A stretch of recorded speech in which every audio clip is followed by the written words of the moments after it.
ನೋಡ್ತಾ ಇದ್ದೀರಾ ಜನಸೇವಾ ಕನ್ನಡ ಟಿವಿ ನ್ಯೂಸ್.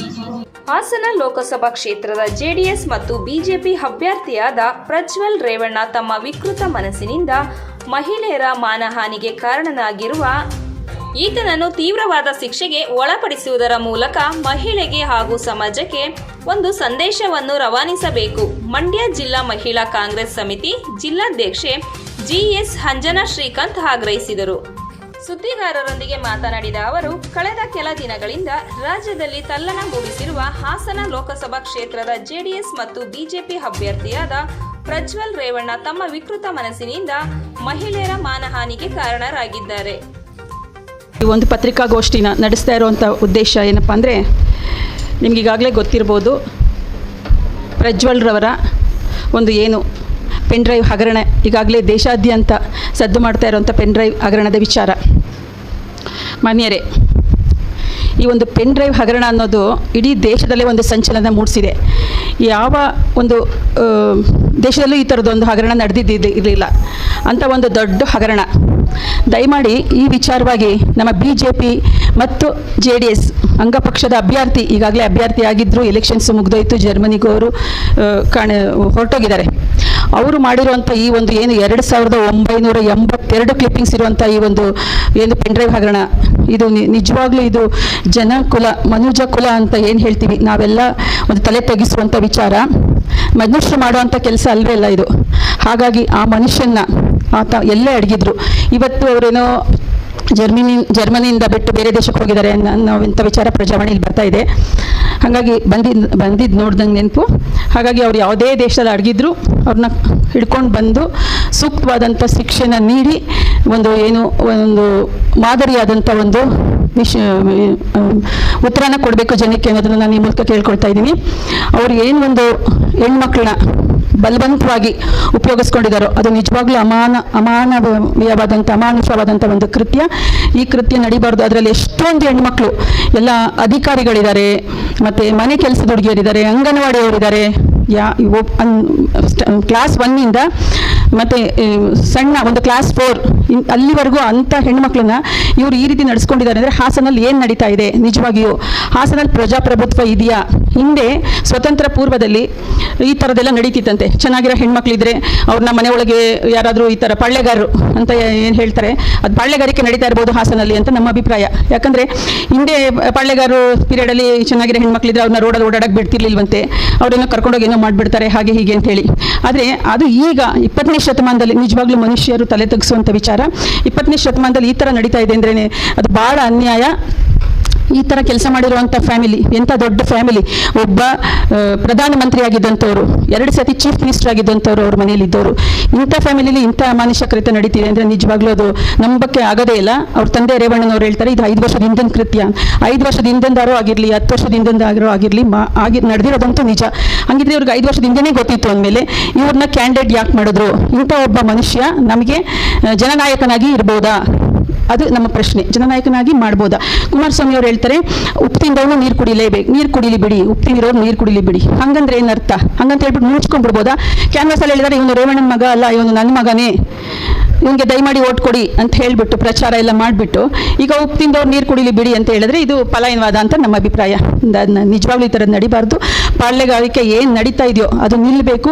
ಗಾಂಧೀಜಿಯವರು ಹೇಳಿದರು ಮಧ್ಯರಾತ್ರಿ ಹೆಣ್ಮಕ್ಳು ಯಾವಾಗ ಓಡಾಡ್ತಾರೆ ಆಗಲೇ ಸ್ವಾತಂತ್ರ್ಯ ಸಿಗುತ್ತೆ ಅಂತ ಹೇಳಿ. ಹಾಗಾಗಿ ನಮಗೆ ಹೆಣ್ಮಕ್ಳನ್ನ ಶತಮಾನದಿಂದ ತುಳಿತಾನೆ ಬಂದಿದ್ದಾರೆ.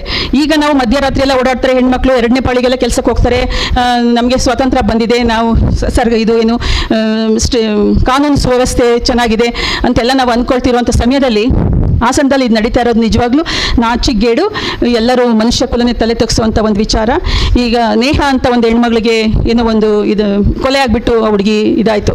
ಆಗ ಇಡೀ ಮನುವಾದಿಗಳೇನಿದ್ದಾರೋ, ಇಡೀ BJPಯವರು, JDS ಅವರು ಎಲ್ಲ ಲೀಡರ್ಸು ಸೇರಿ ಇಡೀ ರಾಜ್ಯದಲ್ಲಿ ಜಿಲ್ಲೆಯಲ್ಲಿ ಒಬ್ಬೊಬ್ಬರು ನೇತೃತ್ವ ವಹಿಸ್ಕೊಂಡು ಸ್ಟ್ರೈಕ್ ಮಾಡಿದರು. ಹಾಗಿದ್ರೆ ಈಗ ಯಾಕೆ ಸುಮ್ಮನಿದ್ದಾರೆ? ನಾವೇನು ನೇಹ ವಿಚಾರನ ಸಮರ್ಥಿಸ್ಕೊಳ್ತಾ ಇಲ್ಲ. ಯಾರು ತಪ್ಪು ಮಾಡಿದಾರೋ ಅವ್ರಿಗೆ ಶಿಕ್ಷೆ ಆಗೇ ಆಗುತ್ತೆ. ಆಮೇಲೆ ಅವ್ರ ತಂದೆ ತಾಯಿ ಹತ್ರನೂ ಮಾತಾಡ್ಸಿದ್ದಾರೆ. ಫಯಾಜ್ ಅನ್ನೋ ಏನು ಕಲ್ಪ್ರೇಟ್ಸ್ ಇದ್ದಾನೆ ಅವ್ನ ತಂದೆ ತಾಯಿ ಹತ್ರನೂ ಮಾತಾಡಿ ಅವರು ಹೇಳಿದ್ದಾರೆ ಅವನಿಗೆ ಶಿಕ್ಷೆ ಆಗಲಿ, ಅವ್ನು ತಪ್ಪು ಮಾಡಿದಾನೆ ಅಂತೇಳಿ. ನಮ್ಮದು ಅದೇ ಅಭಿಪ್ರಾಯ. ಯಾರು ತಪ್ಪು ಮಾಡಿದಾರೋ ಅವ್ರು ಶಿಕ್ಷೆ ಆಗಲಿ. ನೇಹನ್ ಫಯಾಜ್ ತಂದೆ ತಾಯಿನ ಮಾತಾಡ್ಸಿದ್ದಂಥವ್ರು ಈಗ ಯಾಕೆ ಪ್ರಜ್ವಲ್ ತಂದೆ ತಾಯಿನ ಕೇಳ್ತಾ ಇಲ್ಲ? ನಿಮ್ಮ ಮಗ ಈ ಥರ ಮಾಡಿದಾನಲ್ಲ, ಯಾಕೆ ಮಾಡಬಾರ್ದು, ಅವನಿಗೊಂದು ನ್ಯಾಯ ಇವರಿಗೊಂದು ನ್ಯಾಯನ ಅಂತ ನಾನು ಕೇಳೋದು. ಅದಕ್ಕಿಂತ ಹೆಚ್ಚಾಗಿ ಇಡೀ ರಾಜ್ಯದಲ್ಲಿ ಸ್ಟ್ರೈಕ್ ಮಾಡಿದ್ರಲ್ಲ, ಹಿಂದುತ್ವ ಅಂತ ಹೇಳ್ಕೊಂಡು ಹಿಂದೂವಾದಿಗಳು, ಈಗ ಎಲ್ಲಿ ಮತ್ತೆ ಹಿಂದೂ ಹೆಣ್ಮಕ್ಳ ಮೇಲೆ ತಾನೇ ಇದೆಲ್ಲ ದೌರ್ಜನ್ಯಗಳಾಗಿರೋದು. ಮತ್ತೆ ಯಾಕೆ ಅವ್ರು ಯಾರನ್ನು ಇದನ್ನೆಲ್ಲ ಏನು ಕೇಳ್ತಾ ಇಲ್ಲ? ದಯಮಾಡಿ ಅವ್ರು ಉತ್ತರ ಕೊಡಬೇಕು, ಅವರು ಕೇಳಬೇಕು. ಸ್ಟ್ರೈಕ್ ಮಾಡಿಸ್ಲಿ ಈಗಲೂ, ಎಲ್ಲ ಜಿಲ್ಲೆಗಳಲ್ಲೂ ಮಾಡಿಸೋದಲ್ಲ ನೇತೃತ್ವ ವಹಿಸ್ಕೊಂಡು ಹಿಂದೂವಾದಿಗಳು ನಾವು ಅಂತ ಹೇಳ್ಕೊಂಡು. ಈಗಲೂ ಪ್ರಜ್ವಲ್ ವಿರುದ್ಧ ಎಲ್ಲ ಜಿಲ್ಲೆಗಳಲ್ಲೂ ಸ್ಟ್ರೈಕ್ ಮಾಡಿಸ್ಲಿ, ಯಾಕೆ ಮಾಡಿಸ್ತಾ ಇಲ್ಲ? ಅವರು ಏನು ಕುಮಾರಸ್ವಾಮಿ ಅವ್ರು ಏನಂದ್ರು ಆಗ, ನಮಗೆ ಹೆಣ್ಮಕ್ಳು ನಿಮ್ಮ 2,000 ರೂಪಾಯಿಯಿಂದ ಹಾದಿ ತಪ್ತಾ ಇದ್ದಾರೆ ಅಂತ ಕೀಳು ಮಟ್ಟದಲ್ಲಿ ಮಾತಾಡಿದ್ರು. ಅದಕ್ಕೆ ಮುಂಚೆ ಮಾತಾಡಿದ್ರು ಸುಮಲತಾ ಅವರು, ಒಬ್ರು MP ಅನ್ನೋದು ಹೆಣ್ಮಗಳು, ಒಬ್ರು ಜನಪ್ರತಿನಿಧಿ ಅನ್ನೋದು ನೋಡ್ದೇನೆ ಅವ್ರ ವಿಚಾರವಾಗಿ ಅವ್ರನ್ನ ಅಡ್ಡಡ್ಡ ಮಲಗಿಸ್ಬಿಟ್ರಿ. ಎಂಥ ಕೆಟ್ಟ ಭಾಷೆ ಅದು, ಎಂಥ ಕೇವಲವಾದ ಭಾಷೆ, ಎಂಥ ಕೀಳು ಭಾಷೆಯಲ್ಲಿ ಮಾತಾಡಿದ್ರು. ಒಬ್ಬ ಹೆಣ್ಮಗಳ ವಿಚಾರವಾಗಿ ಅವಳನ್ನ ಅಡ್ಡಡ್ಡಾಗಿ ಮಲಗಿಸ್ಬಿಡಿ, ಅವ್ರನ್ನ ಅವಳು ಏಕವಚನದಲ್ಲೇ ಹೇಳಿದರು ನೀರು ನಿಂತೋಗ್ಬಿಡುತ್ತೆ ಅಂತ. ಆಮೇಲೆ ಅದೇ ಇನ್ನೊಂದು ರೈತ ಹೆಣ್ಮಗಳಿಗಂದ್ರು, ಏನು ನೀನು ಎಲ್ಲಿದ್ದು ಮಲಗಿದ್ಯಮ್ಮ ಇಷ್ಟು ದಿವಸ, ಏನು ಅರ್ಥ ಇದು? ಇವ್ರ ಬಾಯಲ್ಲಿ ಬಂದಿರೋಂಥ ಕೀಳು ಭಾಷೆ, ಇವ್ರ ಸಂಸ್ಕೃತಿನೇ ಮಕ್ಕಳು ಕಲಿಯೋದು. ಇವ್ರ ಒಳ್ಳೆ ಸಂಸ್ಕೃತಿ ಅದು ಇದು ಒಳ್ಳೆ ನಡವಳಿಕೆ ಕಲ್ತಿದ್ರೆ ಮಕ್ಕಳು ಒಳ್ಳೆ ನಡವಳಿಕೆ ಕಲಿತಿದ್ರು. ಇವ್ರು ಕಲಿಸಿರೋದೇ ತಾನೆ. ಇವ್ರು ನನ್ನ ಮಗ ಅಂತ ಹೇಳ್ತಾರೆ, ಇವ್ರಿಗೆ ಉತ್ತರ ಕೊಡಲಿ. ಹಂಗಾದ್ರೆ ಏನು ಶಿಕ್ಷೆ ಕೊಡಬೇಕು ಅಂತ ಹೇಳಿ. ಈಗ ಸರ್ಕಾರ ಇದನ್ನು SITಗೆ ವಹಿಸಿದೆ, ಖಂಡಿತವಾಗಿ ನಾವು ಇದನ್ನು ಸ್ವಾಗತಿಸ್ತೀವಿ.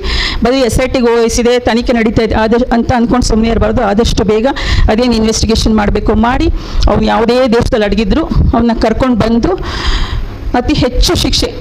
ನಾವೇನು ಹಿಂದೆ ಒಬ್ರು ಯಾರೋ ಉಮೇಶ್ ರೆಡ್ಡಿ ಅಂತ ಇದ್ರು, ವಿಕೃತ ಮನೋಭಾವದ ವ್ಯಕ್ತಿ. ಅವನೇನೋ ಒಂದು 10-20 ಕೊಲೆ ಮಾಡಿದ್ದ, 10-20 ಏನೋ ಈ ಥರದ್ದೆಲ್ಲ ಇನ್ವಾಲ್ವ್ ಆಗಿದ್ದ ಅಂತ ಹೇಳ್ತಿದ್ರು. ಅವನಿಗೆ ಕೊಟ್ಟಂಥ ಥರನೇ ಇದು ಹೆಣ್ಮಕ್ಳ ಅರೇಂಜ್ಮೆಂಟೇನೆ. ಯಾಕಂದರೆ ಇದು ಆ ಒಂದು ಇದರಲ್ಲಿ ಭಾಗಿಯಾಗಿರೋ ಹೆಣ್ಮಕ್ಳದ್ದು ಒಬ್ಬರದೇ ಮನಸ್ಥಿತಿ ಅಲ್ಲ ಇದು, ಅವ್ರ ಫ್ಯಾಮಿಲಿ ಮನಸ್ಥಿತಿನೂ ಯೋಚನೆ ಮಾಡ್ಬೇಕು. ಈಗ ನಾವು ತಂದೆ ತಾಯಿ ಗಂಡ ಮಕ್ಕಳು ನೋಡಿ ರೋಡಲ್ಲಿ ಓಡಾಡೋಕ್ಕಾಗೋದಿಲ್ಲ ಈಗ, ಅಂತ ಒಂದು ಪರಿಸ್ಥಿತಿ ಬಂದಿದೆ ಆ ಹೆಣ್ಮಕ್ಳಿಗೆ. ಬೀದಿಲಿ ಹರಾಜಾಗ್ತಾ ಇದೆ ಹಿಂದೂ ಹೆಣ್ಮಕ್ಳ ಒಂದು, ಹಿಂದೂ ಆಗಿರ್ಬೋದು ಯಾವುದೇ ಇದ್ರ ಜನಾಂಗದ ಹೆಣ್ಮಕ್ಳಾಗಿರ್ಬೋದು, ಹೆಣ್ಮಕ್ಳೆಲ್ಲ ಒಂದೇ ನಮ್ಮ ದೃಷ್ಟಿಯಲ್ಲಿ. ಹಾಗಾಗಿ ಬೀದಿಲಿ ರೋಡಲ್ಲಿ ಪಾರ್ಕಲ್ಲಿ ಹರಾಜಾಗ್ತಾ ಇದೆ ಅವ್ರ ಮರ್ಯಾದೆಗಳು. ಹಾಗಾಗಿ ಅವ್ರದ್ದೆಲ್ಲರದ್ದು ಮರ್ಯಾದೆ ಉಳ್ಕೋಬೇಕು. ಇದನ್ನು ಯಾರು ಮಾಡಿದಾರೋ ಅವ್ರಿಗೆ ತೀವ್ರವಾದಂಥ ಶಿಕ್ಷೆ ಆಗಬೇಕು ಅನ್ನೋದು ನಮ್ಮ ಮಹಿಳಾ ಕಾಂಗ್ರೆಸ್ಸಿನ ಒಂದು ಒತ್ತಾಯ.